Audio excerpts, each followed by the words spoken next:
Hello everyone, welcome to our blouse design. आज की video में हम डीप गले की कटिंग और स्टिचिंग सीखने वाले हैं। डीप गला जिसकी लंबाई 10.5 इंच से ज्यादा, जैसे कि 11 इंच, 11.5 इंच, 12 इंच तक होती है। ऐसे गले को हम बिना डोरी के पहन ही नहीं पाते। इनमें जो हमारे शोल्डर गिरने की समस्या होती है वो डबल हो जाती है। तो ऐसा क्यों होता है? खासकर जो बिगनर्स है, जब वो नॉर्मल गले की लंबाई रखते हैं तो उनके शोल्डर एकदम परफेक्ट आते हैं, लेकिन जहां उन्होंने नेक की लंबाई बढ़ाई वहां उनके शोल्डर उतरने लगते हैं। तो आज की वीडियो में डाउट आपका क्लियर हो जाएगा। बस यहाँ पे आपको कुछ टिप्स समझने होंगे जो कटिंग और स्टिचिंग दोनों में आपको ध्यान रखने होते हैं। तो मैं कटिंग और स्टिचिंग दोनों आपको क्लियर बताऊंगी और उनमें आपको कुछ टिप्स भी बताऊंगी कि ये गलतियां आपको नहीं करनी है या कौन सी चीज है जो आपको ध्यान रखनी है। सबसे पहले हम कटिंग को समझेंगे, उसके बाद स्टिचिंग को देखेंगे, जिससे कि हम बिना डोरी भी डीप गले को आसानी से पहन सकते हैं बिना कंधे उतरे। तो चलिए वीडियो को स्टार्ट करते हैं। अगर आप चैनल पर नए हैं तो चैनल को सब्सक्राइब कर लीजिएगा और वीडियो को लाइक भी कीजिएगा। सबसे पहले हम बैक पार्ट को कट करेंगे। मेरे नाप का ब्लाउज है, इसे हम साइड में रखेंगे। मेन फैब्रिक को भी अभी आपको साइड में रखना है। सबसे पहले कटिंग हम लाइनिंग वाले फैब्रिक पे करेंगे। तो यहाँ पे मैंने अपना बैक पार्ट लिया है और मेजरमेंट मैंने ऑलरेडी लेके रखा हुआ है, जो कि मैंने नाप के ब्लाउज से लिया है। तो यहाँ पे जो मेरी लेंथ है वो 13 इंच है। 13 में 1 इंच प्लस करके मैं निशान लगाऊंगी 14 इंच पे। तो सबसे पहले हम लंबाई के लिए निशान लगा लेंगे। यहाँ से इंच टेप को रखेंगे और निशान लगाएंगे 14 इंच पे।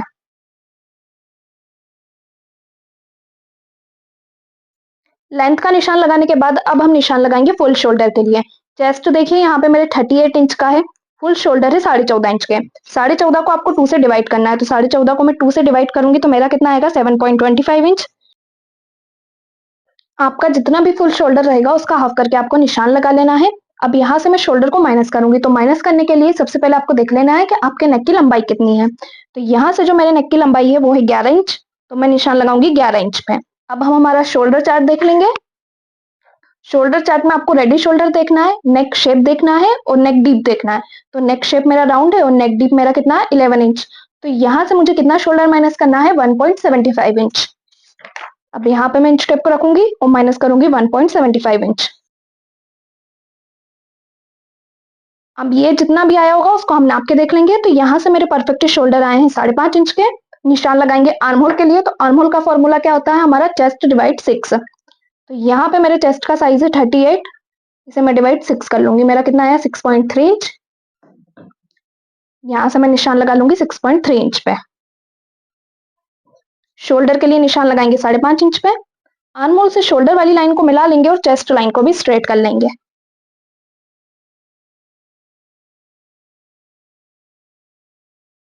अब निशान लगाएंगे चेस्ट के लिए। तो चेस्ट को डिवाइड 4 करके मैं निशान लगाऊंगी 9.5 इंच पे। 1.5 इंच का सिलाई मार्जिन रखेंगे। वेस्ट है मेरी 32 इंच की, उसे भी डिवाइड 4 करके मैं निशान लगाऊंगी 8 इंच पे। और यहाँ पे जो मेरा सिलाई मार्जिन रहेगा वो मेरा रहेगा 2.5 इंच का। चेस्ट लाइन से वेस्ट लाइन को मिला लेंगे। अब निशान लगाएंगे आर्म होल गोलाई के लिए। तो यहाँ से आपको इस निशान को परफेक्ट तरीके से लगाना है।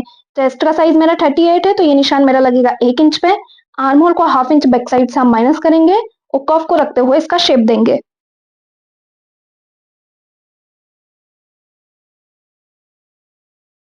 जब भी आप डीप गला बनाओ ना, तो आर्म होल की गोलाई को आपको ध्यान से देना है। आर्म होल की गोलाई भी बहुत मैटर करती है आपके शोल्डर ना गिरने पे। तो ध्यान रहे कि यहाँ से आपको आर्म होल छोटा कट नहीं करना है, वरना आर्म होल फंसने की वजह से आपके शोल्डर उतरने लगेंगे। अब निशान लगाएंगे डॉट पॉइंट के लिए। तो ये निशान में लगाऊंगी 4 इंच पे। नीचे से भी ये निशान आपको लगाना है 4 इंच पे और दोनों साइड से सिलाई में इसको कवर करेंगे हाफ हाफ इंच। अब यहां से निशान लगाएंगे हम नेक लंबाई के लिए। तो मैं नेक की लंबाई रखूंगी 2.5 इंच और यहां से भी नेक की लंबाई रखूंगी मैं 2.5 इंच। एक बॉक्स बनाएंगे और नेक का शेप देंगे। तो नेक का शेप किस तरह से देना है वो ध्यान से देखिएगा। सबसे पहले मैंने यहाँ पे एक बॉक्स बना लिया है। बॉक्स बनाने के बाद कर्व को रखेंगे और यहाँ से हम 4 इंच ऊपर आएंगे। ये देखिए यहाँ तक। तो 4 इंच तक तो नेक को आपको थोड़ा बाहर तक फैलाना है। हमें नीचे की तरफ से थोड़ा ब्रॉड नेक चाहिए, इसलिए इसे बाहर तक फैला लेंगे। उसके बाद यहाँ से 4 इंच के आगे से आपको एक लाइन, जितना जो आपने नेक के लिए बॉक्स बनाया ना, उससे एक लाइन अंदर की तरफ आते हुए शेप देना है। इससे क्या रहेगा? आपके शोल्डर नहीं गिरेंगे। जो आपने नेक कट किया है ना, उससे एक लाइन जितना आपको अंदर की तरफ आना है। तो इससे जो नेक रहेगा ना, बॉडी पे एकदम फिट बैठेगा। और ऊपर ले जाके लाइन से मिला देना है। और जो नेक की गोलाई है वो भी आपकी एकदम परफेक्ट आएगी। अब जो हमारे शोल्डर है उसको आपको माइनस करना है 0.25 इंच नेक की तरफ। 0.25 इंच आपने शोल्डर को नेक की तरफ माइनस किया। अब जो आपके कंधे रहेंगे वो शोल्डर पे एकदम सेट होके बैठेंगे। गिरने की प्रॉब्लम आपकी यहाँ पे और कम हो जाएगी। बैक पार्ट की मार्किंग कंप्लीट हो चुकी है। बैक पार्ट को हम कट कर लेंगे और फ्रंट पार्ट को कट करना देखेंगे।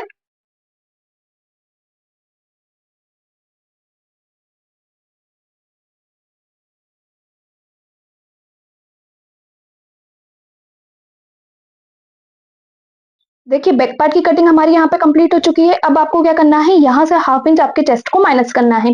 ये हम क्यों माइनस करते हैं, क्योंकि जब भी हम डीप गला बनाते हैं तो जो हमारा डीप गला रहता है ना, वो बॉडी पे जाके फैलता है। फैलने की वजह से यहाँ पे आपका कपड़ा इकट्ठा होता है। कपड़ा इकट्ठे होने की वजह से आपको आर्म होल में झोल आता है।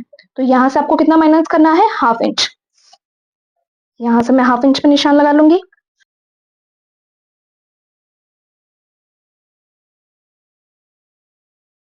अब ये जो मैंने हाफ इंच माइनस किया है, इससे आपको लग रहा होगा कि हमारा जो मार्जिन है वो कम हो जाएगा, पर ऐसा कुछ नहीं होता है। जब आप ब्लाउज में फिटिंग डालोगे, तो अभी मेरे चेस्ट का साइज कितना था, 38 इंच, तो मैंने निशान लगाया था 9.5 इंच पे।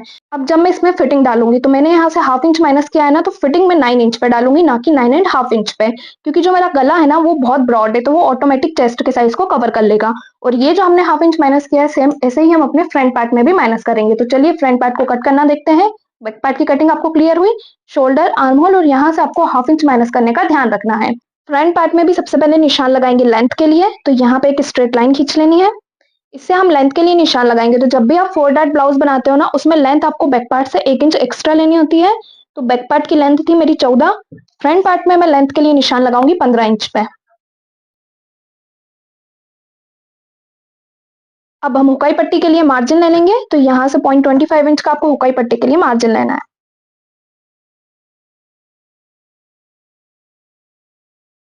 हुकाई पट्टी के लिए मार्जिन लेने के बाद शोल्डर के लिए निशान लगा लेंगे 5.5 इंच पे। आर्म होल के लिए निशान लगाएंगे 6.3 इंच पे। यहाँ से भी निशान लगाएंगे 5.5 इंच पे। शोल्डर से आर्म होल वाली लाइन को मिला लेंगे और चेस्ट लाइन को भी स्ट्रेट कर लेंगे।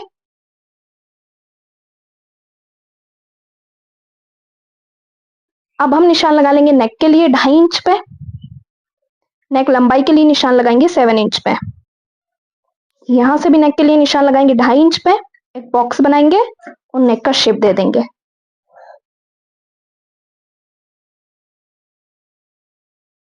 अब हम निशान लगाएंगे चेस्ट के लिए। तो फ्रंट पार्ट में जब भी हम चेस्ट के लिए निशान लगाते हैं, लूजिंग ऐड करते हुए निशान लगाते हैं। डीप नेक में भी आपको सेम ही करना है। जितना भी आपका चेस्ट का साइज रहेगा, उसमें आपको प्लस कर देना है 2 इंच। कितना हो गया, 40। अब 40 को मैं डिवाइड 4 करूंगी तो मेरा कितना आया, 10 इंच। यहाँ से हम निशान लगा लेंगे 10 इंच पे। 1.5 इंच का रखेंगे सिलाई मार्जिन। अब हम निशान लगाएंगे आर्म होल गोलाई के लिए। तो बैक पार्ट में हमने निशान लगाया था 1 इंच में। फ्रंट पार्ट में निशान आपको लगाना है 0.75 इंच पे। शोल्डर से आर्म होल वाली लाइन का निकाल लेंगे एक सेंटर। सेंटर से 0.25 इंच अंदर की तरफ आते हुए आपको आर्म होल की गोलाई देनी है।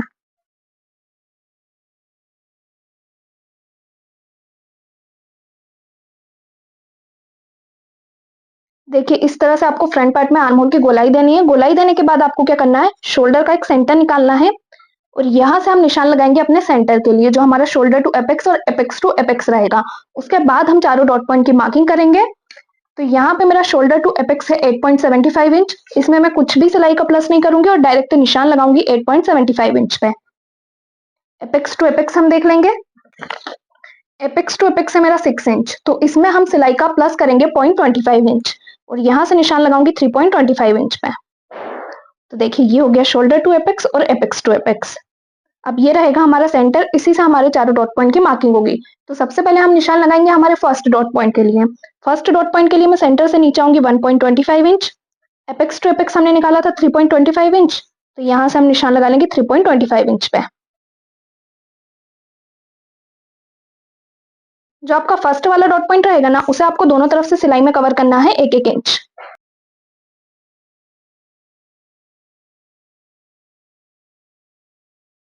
अब ये टोटल हमारा कितना हो गया, 2 इंच। तो यहाँ से हम 2 इंच माइनस करेंगे और वेस्ट के लिए निशान लगाएंगे। तो वेस्ट है मेरी 32 इंच की, निशान लगाऊंगी मैं 8 इंच पे और 1.5 इंच का सिलाई मार्जिन रखेंगे। चेस्ट लाइन से वेस्ट लाइन को मिला लेंगे। मिलाने के बाद अब आपको निशान लगाना है बेल्ट के लिए। तो बेल्ट की जो मेरी लंबाई है वो है 2.25 इंच। तो यहाँ से मैं निशान लगाऊंगी 2.25 इंच पे। देखिए यहाँ पे हमारे फर्स्ट डॉट पॉइंट और बेल्ट की मार्किंग हो चुकी है। बाकी के तीनों डॉट पॉइंट की मार्किंग कर लेंगे। तो सेंटर से सेकंड डॉट पॉइंट के लिए मैं बाहर आऊंगी 1.25 इंच। थर्ड डॉट पॉइंट के लिए भी मैं निशान लगाऊंगी 1.25 इंच पे। इस तरह से आपको तीनों डॉट पॉइंट की मार्किंग कर लेनी है। सेकेंड डॉट पॉइंट को हम जो हमारा सेंटर रहेगा ना उससे इस तरह स्ट्रिक में मिला लेंगे। थर्ड डॉट पॉइंट के लिए आपको क्या करना है, जो आपकी फिटिंग वाली लाइन रहेगी ना उसका निकालना है एक सेंटर। इस तरह इंच टेप को रखते हुए सेंटर निकालेंगे। सेंटर से नीचे आएंगे 1.5 इंच और इसको भी हम क्रॉस में मिला देंगे। जब आप इसे क्रॉस में मिलाओ ना तो ध्यान रखना है कि आपके एपेक्स पॉइंट से ही मिलना चाहिए, इस तरह से। अब बारी आती है फोर्थ डॉट पॉइंट की। तो फोर्थ डॉट पॉइंट के लिए आपको सेंटर से निशान लगाना है 1.75 इंच पे। तो यहाँ पे आपको इस तरह से राउंड को रेडी करना है। अब इसको हम मिलाएंगे कैसे, तो जो आपकी चेस्ट लाइन रहेगी ना उससे आपको इंच टेप को रखना है और निशान लगाना है 1.25 इंच पे। ये डिपेंड करता है आपके चेस्ट के साइज के ऊपर। अभी मेरे चेस्ट का साइज 38 है ना, इसलिए मैंने निशान लगाया 1.25 इंच पे। अगर मेरे चेस्ट का साइज 38 से कम होता तो फिर मेरा निशान लगता 1 इंच पे। अब 1.25 इंच पे तो मैंने निशान लगा दिया, इसे मैं अभी एपेक्स पॉइंट से नहीं मिलाऊंगी। 1.25 इंच का हम हाफ करेंगे और साइड में निशान लगाएंगे और इसको मिलाएंगे हमारे डॉट से। तो यहाँ पे आपको स्केल रखना है और जो आपका एपेक्स पॉइंट रहेगा उससे 0.25 इंच आगे की तरफ स्केल को रखना है और इस तरह मिला देना है। तो देखिए इस तरह बिल्कुल परफेक्ट तरीके से आपका फोर्थ वाला डॉट पॉइंट आएगा। अब सेकंड वाले डॉट पॉइंट को और थर्ड वाले डॉट पॉइंट को सिलाई में आपको कवर करना है 0.25 इंच। दोनों के लिए आपको निशान लगा लेना है।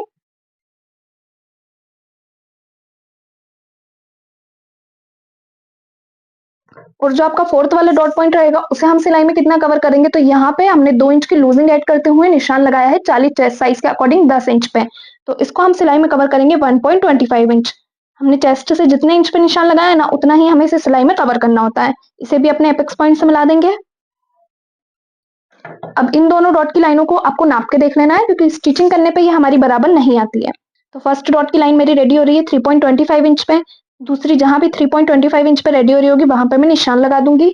आर्म होल को हाफ इंच माइनस करेंगे बैक साइड से। दोनों को मिलाते हुए यहाँ पे हम बनाएंगे एक नया आर्म होल। सेम इसी तरह फोर्थ वाले डॉट पॉइंट को भी नाप के देख लेंगे। ये रेडी हो रहा है मेरा 7.25 इंच पे। दूसरा जहां भी मेरा 7.25 इंच पे रेडी हो रहा होगा उतना कपड़ा मैं एक्स्ट्रा ले लूंगी।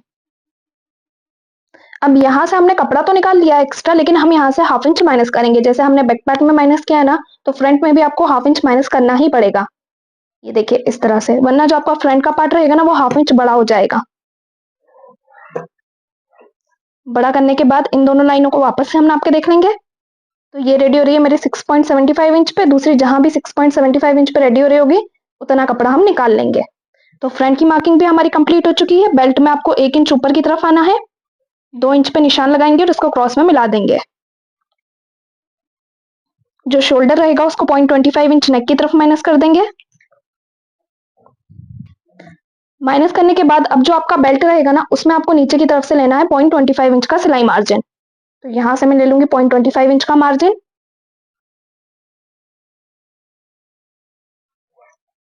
अब फ्रंट पार्ट को हम कट कर लेंगे।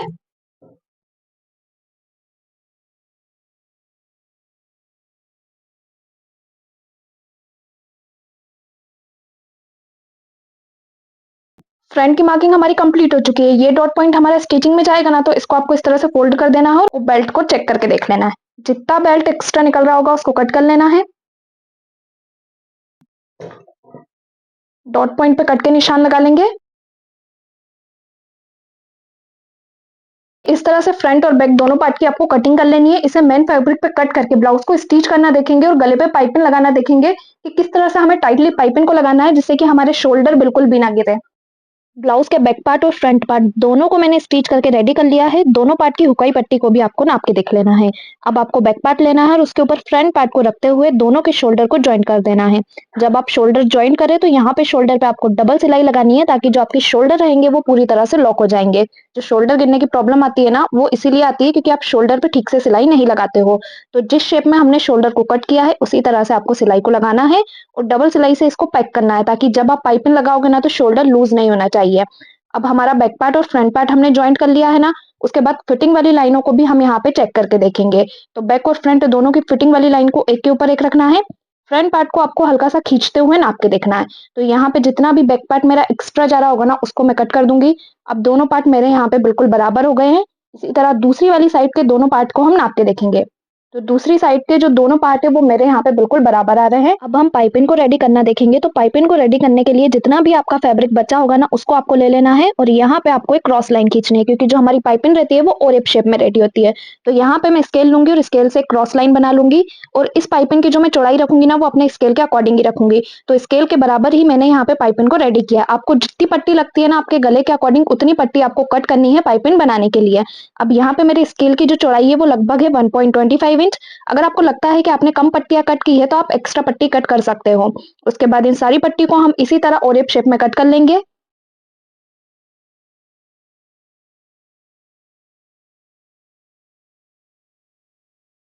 सभी पट्टियों को ओरेप शेप में कट करने के बाद अब हम इन्हें ज्वाइन करेंगे। तो ज्वाइन करने के लिए जो सारी पट्टियां आपने कट करी है ना, उन्हें एक दूसरे के अपोजिट रखते हुए ही आपको इनसे अटैच करना है। देखिए इस तरह से सबसे पहले आपको पट्टी को एक दूसरे के अपोजिट जमाना है, उसके बाद क्रॉस में आपको सिलाई लगानी है।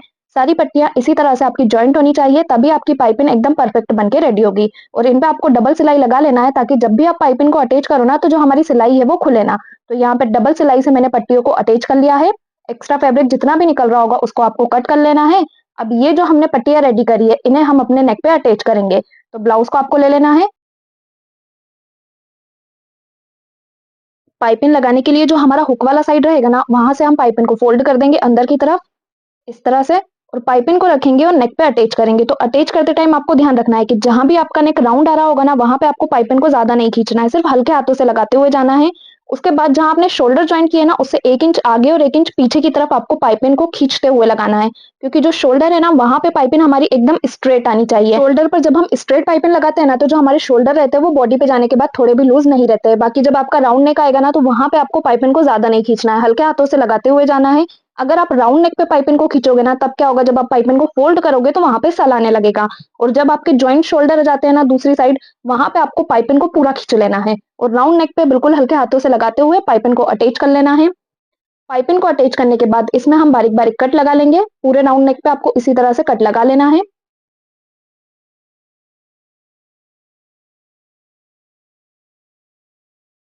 कट लगाने के बाद जितने भी आपका एक्स्ट्रा फैब्रिक निकल रहा होगा ना, उसको आपको यहाँ पे छाट देना है। अगर आप फैब्रिक को नहीं छाटते हो, डायरेक्ट पाइपिंग को फोल्ड कर देते हो ना, तो उसकी वजह से क्या होता है, पाइपिंग में ज़्यादा वजन हो जाता है और पाइपिंग पीछे की तरफ पलटने लगती है। तो पाइपिंग को आपको यहाँ पे लाइट वेट रखना है और जितना भी एक्स्ट्रा फैब्रिक निकल रहा होगा ना, उसको कट कर देना है।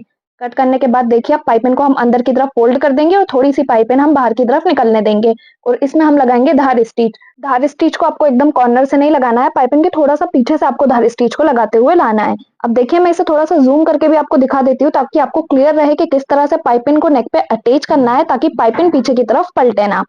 बिल्कुल फिनिशिंग के साथ आपको पाइपिंग को यहाँ पे लगाते हुए लेके आना है। देखिए जिस तरह से मैं सिलाई लगा रही हूँ ना, उसी तरह से आपको भी सिलाई लगाना है। हम जब भी कोई ब्लाउज़ बनाते हैं ना, तो उसमें हमारी पाइपिंग की फिनिशिंग ही बता देती है कि हम सिलाई में कितना माहिर है। अगर आपकी पाइपिंग बिल्कुल फिनिशिंग के साथ लगी है ना, तो जो आपका ब्लाउज़ है वो भी एकदम फिनिशिंग के साथ रेडी होगा। जब हम ब्लाउज़ की कटिंग और स्टिचिंग सीखते हैं ना, तो वो सीखने में हमें अलग टाइम लगता है और पाइपिंग बनाना बहुत डिफिकल्ट होता है, तो उसके लिए हमें बहुत प्रैक्टिस करनी पड़ती है। अगर एक बार आपको पाइपिंग नेक पे अच्छे से लगाना आ गया ना, तो जो आपके शोल्डर गिरने की समस्या है ना, वो आधी तो यहीं पे आपकी खत्म हो जाएगी। पाइपिंग आपकी बिल्कुल फिनिशिंग के साथ नेक पे आनी चाहिए, तो आपके शोल्डर और ब्लाउज दोनों की फिटिंग एकदम परफेक्ट आएगी। जैसे-जैसे आप पाइपिंग को अंदर की तरफ फोल्ड करोगे ना, आपको ऑटोमेटिक समझ आने लगेगा कि कितनी पाइपिंग हमें बाहर की तरफ निकालनी है। पाइपिंग को आपको पूरे नेक पे सेम बाहर की तरफ निकालना है। ऐसा नहीं है कि जो पाइपिंग का राउंड है वो कहीं पे मोटा और कहीं पे पतला आ रहा है। पूरे राउंड पे पाइपिंग आपकी बिल्कुल एक जैसी आनी चाहिए। तो यहाँ पे पाइपिंग लग के मेरी कंप्लीट हो चुकी है। देखिए पाइपिंग कितनी फिनिशिंग के साथ बनके रेडी हुई है। आप देखेंगे कि गले पे जो मैंने पाइपिंग लगाई है ना, वो कहीं से भी नहीं पलट रही है। तुरपाई करने की तो आपको ज़रूरत ही नहीं है। पूरे नेक पे पाइपिंग को मैंने आपको दिखा दिया है। इसको बिछा के मैं आपको बता देती हूँ, कहीं से भी पाइपिंग आपको पलटती हुई नहीं दिखेगी। अब जो मेरे बैक का नेक है, उसे मुझे लेस से डेकोरेट करना है। तो यहाँ पे मैं लेस लूँगी और नेक को लेस लगा के डेकोरेट कर लूँगी। तो यहाँ पे मैंने लेस को लगा लिया है। अब हम स्लीव को अटैच करेंगे। तो स्लीव के सेंटर में कट लगाएँगे। इस कट को हम शोल्डर के सेंटर में रखेंगे और दोनों साइड पे आपको स्लीव को नाप के देख लेना है। नाप के देखने के बाद ही आपको स्लीव को ब्लाउज पे अटैच करना होता है, और अगर आप बिगनर हैं तो आप सेंटर से स्लीव को रखते हुए अटैच कीजिएगा। इससे आपकी स्लीव पूरी परफेक्ट तरीके से लग के रेडी होगी।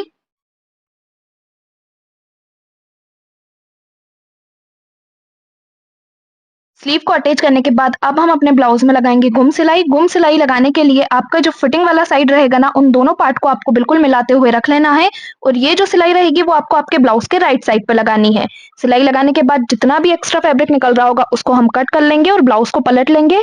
पलटने के बाद वापस से इसमें सिलाई लगा लेंगे। इससे जो ब्लाउज का फिटिंग वाला साइड रहेगा वो बिल्कुल फिनिशिंग के साथ बन के रेडी होता है। अब हम नाप का ब्लाउज लेंगे और उससे नाप के देखेंगे। तो सबसे पहले मैं वेस्ट को नापूंगी। जो आपकी आई की पट्टी रहेगी ना, उसको छोड़ते हुए आपको वेस्ट को नाप के देखना है। अब यहाँ पे जितना भी मेरा कपड़ा बच रहा होगा उसको हम करेंगे डबल फोल्ड और नाप के देख लेंगे कि टोटल हमारा कितना बचा है।